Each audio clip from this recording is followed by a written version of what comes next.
Hello friend, 10 তারিখ গাড়ি ধরেছি।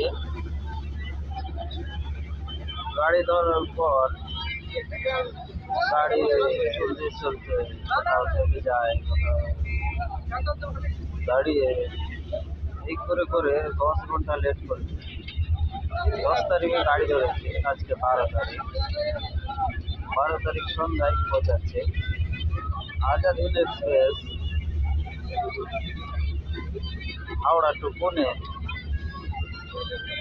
তো আমার কাছে বলার ছোট্ট মুখ বড় কথা, আমাদের সরকার সব কিছু বেঁচে দিয়ে আদানি আম্বানি সবাই নিজের মালগাড়ি চালাবে, আর মানুষের কোনো টাইমের দাম নেই।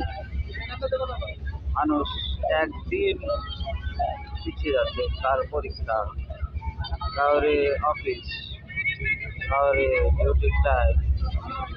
তো যেখানে সকালে পৌঁছানোর কথা সেখানে সন্ধ্যায় পৌঁছাচ্ছে গাড়ি আজাদিন এক্সপ্রেস হাওড়া টু পুনে। তো কী বলবো, দুঃখের কথা বলা। গরিব মানুষ কেউ হাতে খরচা পয়সা নিয়ে আসছে, কেউ আসছে না।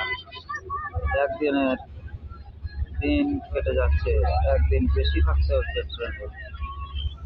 তো সরকারের কাছে আবেদন, সরকার যেন এগুলো সুধার নিয়ে আসে, সমাধান করে এসবের, যে সময়ে মানুষের সময় পৌঁছে দেয়, এটাই কামনা করছি। ধন্যবাদ। আসসালামু আলাইকুম।